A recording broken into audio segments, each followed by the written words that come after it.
Hey everyone, welcome to call back coding. So आज की video होने वाली है बहुत ही इंटरेस्टिंग, क्योंकि आज की वीडियो में हम पढ़ने वाले हैं while loop and do while loop. तो चलिए शुरू करते हैं।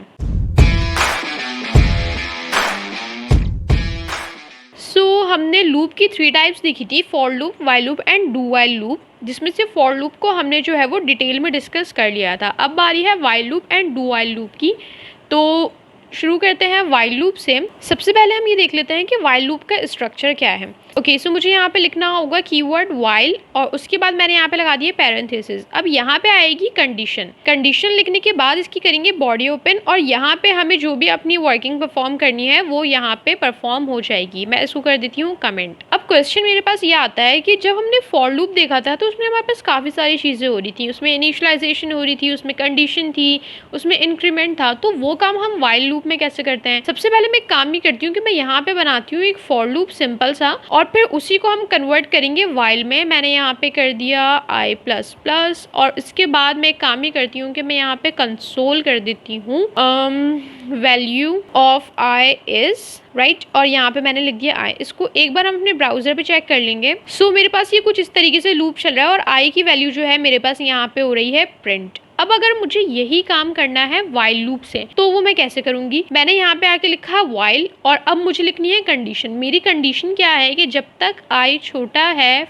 5 से, तो मैंने लिख दिया i इज लेस देन 5। और बॉडी में मुझे क्या काम करना है? मुझे ये काम करना है। मैंने ये उठाया और यहाँ पे आके मैंने लिख दिया। अच्छा, वेरिएबल हम चेंज रखेंगे ऑब्वियसली, क्योंकि एक वेरिएबल हम यहाँ यूज कर रहे हैं तो उसके लिए मुझे दूसरा वेरिएबल बनाना पड़ेगा। मैंने j की बात कर ली। अब ये j क्या है ये भी तो मुझे बताना है। जैसे मैंने i को यहाँ पे इनिशियलाइज किया वैसे ही j भी तो इनिशियलाइज होगा। तो व्हाइल लूप में ये काम कैसे होगा? ये काम लूप के बाहर होगा। मैं यहाँ पे आगे लिखूंगी var j = 0। ये काम मुझे लूप के बाहर करना है। मैं यहाँ पे हेडिंग में डाल देती हूँ फॉर लूप और यहाँ पे मैंने हेडिंग डाल दी व्हाइल लूप। दोनों लूप करेंगे सेम काम, लेकिन दो अलग अलग तरीकों से। इनिशियलाइजेशन वाला पार्ट हमने कर लिया लूप के बाहर, कंडीशन यहाँ पे चेक हो गई। इसके बाद आता है इंक्रीमेंट। अब इंक्रीमेंट होगा हमारे पास लूप के अंदर, तो मैंने यहाँ पे कर दिया j++। अब ये सारे काम जो फॉर लूप में हो रहे थे वो सब के सब व्हाइल लूप में मैंने कर दिए। अब इसको अपने ब्राउजर पे आके चेक करेंगे। और एक और चीज, यहाँ पे i को हम कर देंगे j। अब मैंने इसको यहाँ पे रेंडर किया तो यू कैन सी कि यहाँ पे मेरे पास जो है वो एज इट इज वही काम हो रहा है कि j की वैल्यूज प्रिंट हो रही है 0 1 2 3 4, जिस तरह यहाँ पे i की वैल्यू प्रिंट हो रही थी 0 1 2 3 4। एज इट इज सेम काम हो रहा है, लेकिन दो अलग अलग तरीकों से। अब हम यहाँ पे ये देख रहे हैं कि जो जो चीजें यहाँ पे की थी वही चीजें यहाँ पे भी की है। इनिशियलाइजेशन यहाँ पे भी हुई है, यहाँ पे भी कंडीशन यहाँ पे भी लगाई है, यहाँ पे भी लगाई है। फिर हमने इंक्रीमेंट यहाँ पे भी किया है और इंक्रीमेंट यहाँ पे भी किया है। सो द क्वेश्चन इज कि इन दोनों में फिर डिफरेंस क्या है? सिर्फ इसको लिखने का डिफरेंस है या फिर इसमें हमारे पास कोई और डिफरेंस भी है? बेसिकली यहाँ पे डिफरेंस आ जाता है यूजेज का, कि फॉर लूप को हमें कब यूज करना है और व्हाइल लूप को कब यूज करना है। फॉर लूप जो है वो बहुत ही फ्रीक्वेंटली यूज हो रहा होता है, लेकिन व्हाइल लूप की कहीं कहीं हमें जरूरत पड़ जाती है। वैसे तो ये मेरे अपने ऊपर है। अभी जो मैंने टास्क परफॉर्म किया वहां मैं क्लियरली देख सकती हूँ कि ये काम जो है वो फॉर लूप से भी हो रहा है और वो व्हाइल लूप से भी हो रहा है। तो यहाँ पे आ गई मेरी अपनी चॉइस कि मुझे कौन सा लूप यूज करना है। बट द थिंग इज कि कुछ सिचुएशंस हमारे पास ऐसी आ जाती हैं जहाँ पे व्हाइल लूप की हमें नीड होती है, जहाँ पे फॉर लूप जो है वो अपना काम नहीं परफॉर्म कर सकता है। अब वो क्या सिचुएशन होती है? तो एक काम मैं ये करती हूँ कि मैं इसको कर देती हूँ कमेंट, राइट। और यहाँ पे मैं लिखूंगी var num इक्वल्स, और अब मैं यहाँ पे लूँगी एक इनपुट यूज़र से प्रॉम्प्ट, और मैंने यहाँ पे लिख दिया एंटर योर नंबर। इसको मैं एंटर करूँगी तो मेरे पास ये कुछ इस तरीके से पॉपअप शो करेगा। अब मुझे यहाँ पे अपना नंबर एंटर करना होगा, तो यूज़र जो है नंबर एंटर करेगा वो इस नम में आके स्टोर हो जाएगा। अब मुझे यहाँ पे क्या काम परफॉर्म करना है? मैं ये कहती हूँ कि जब तक यूज़र 5 एंटर ना करे तब तक जो है ये इनपुट लेता रहे, और जैसे ही यूजर ने 5 एंटर कर दिया तो फिर ये अलर्ट कर दे कि टास्क कंप्लीटेड, ऐसा कुछ ये अलर्ट कर दे। मतलब मैंने अपने पास से कोई भी एक एग्जांपल सोच ली।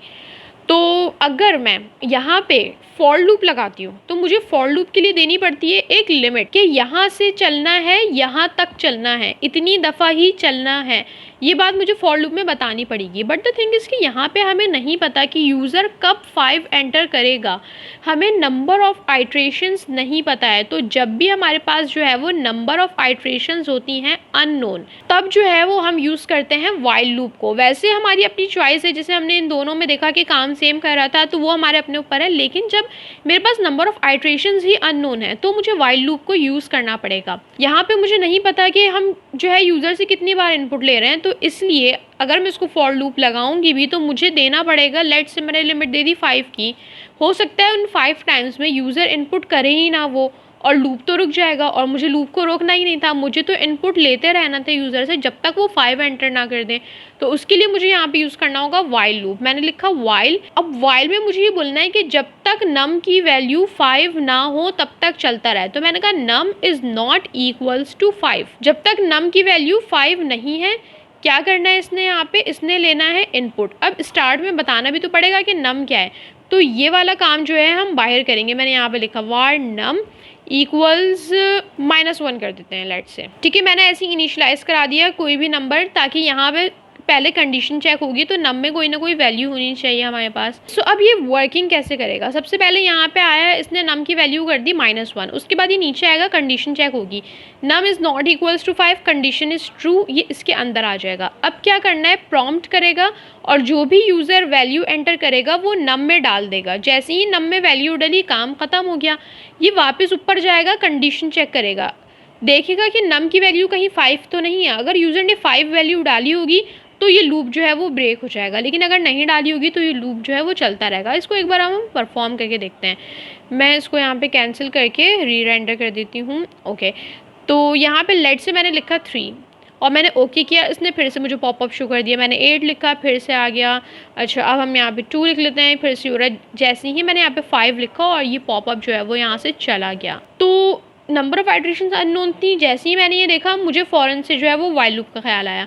और इसके अलावा अगर कोई ऐसी सिचुएशन हो जब मुझे पता है कि मुझे लूप कहाँ से कहाँ तक चलाना है, तब मेरे पास अपनी चॉइस होगी, मैं फॉर लूप से चलाऊँ या फिर मैं वाइल लूप से चलाऊँ।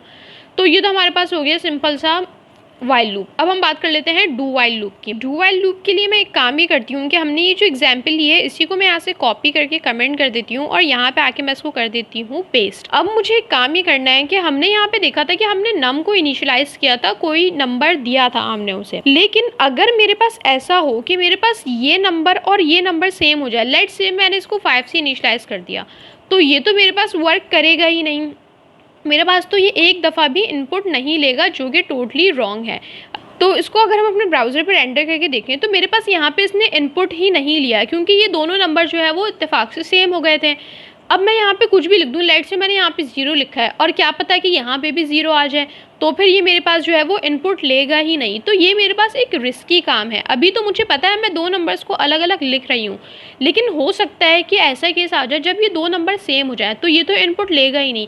लेकिन मुझे क्या करना है, मुझे तो यूज़र से हर हाल में इनपुट लेना है, उसके बाद ही मुझे कंडीशन को चेक करना है। उसके लिए मैं यूज़ करूँगी यहाँ पे डू के नेम से ही पता चल रहा है कि ये क्या काम कर रहा है। डू का मतलब होता है कुछ परफॉर्म करना। तो पहले मैं इसे ऑर्डर दे रही हूँ कि ये काम परफॉर्म करो, उसके बाद जो है वो जाके कंडीशन चेक करो। क्या काम परफॉर्म करना है, ये काम परफॉर्म करना है। तो पहले एक दफ़ा तो ये होगा लाजमी, उसके बाद हमारे पास जो है वो कंडीशन चेक होगी। अब हमारे पास जो है यहाँ पे नंबर कोई भी हो, पहले हमने देखा था कि सेम नंबर रख दिया था तो ये इनपुट ले ही नहीं रहा था। अब हम इसको दोबारा से चेक करते हैं। मैंने इसको रेंडर किया, नाउ यू कैन सी कि मेरे पास इनपुट ले रहा है। और अब मैंने यहाँ पे 3 लिख दिया। अब जब तक मैं 0 नहीं लिखूँगी तब तक ये मुझसे इनपुट लेता रहेगा, और जैसे ही मैंने यहाँ 0 लिखा तो ये यहाँ से रिमूव हो गया। तो इससे हमें एक फ़ायदा ये हुआ कि अब मैं यहाँ पे कोई भी नंबर लिखूँ इससे फ़र्क नहीं पड़ेगा। हमें जो है वो यूज़र से ही पहले नम के अंदर वैल्यू लेनी है और उसी वैल्यू को जो है हमें यहाँ पे आके करना है चेक। तो सबसे पहले चलेगा डू वाला पार्ट, मतलब ये काम तो परफॉर्म करो, उसके बाद कंडीशन चेक करके डिसाइड करना कि दोबारा ये काम परफॉर्म करना है या नहीं करना है। हम कोई यूज़र से पासवर्ड एंटर करवा रहे होते हैं, कोई पिन एंटर करवा रहे होते हैं, तो उसमें हम क्या करते हैं कि हम पहले तो उससे पासवर्ड मांगते हैं, पहले हम यूज़र को अलाउ करते हैं कि वो वैल्यू को एंटर करें। उसके बाद हम डिसाइड करते हैं कि क्या उससे दोबारा वैल्यू मांगते रहें या फिर जो है हम अपने प्रोसेस को आगे मूव करें। तो जब तक पासवर्ड गलत होता है तो वो एक लूप चलता रहता है, बार बार पासवर्ड मांगता रहता है, और फिर जैसे ही पासवर्ड सही होता है हमारे पास तो फिर वो आगे का प्रोसेस जो है वो शुरू हो जाता है। लेकिन फ़र्स्ट टाइम में जो है वो लाजमी एक एक्शन परफॉर्म होता है कि वो फ़र्स्ट टाइम में लाजमी यूज़र से ही पासवर्ड मांगता है। तो वो वाली चीज़ जो है हमने यहाँ डू वाइल लूप से परफॉर्म की है। Okay guys, so that was it for the video. If you guys have any query, ask me in the comment section, and don't forget to like, share and subscribe to my channel Callback Coding. So see you in the next video. Thank you.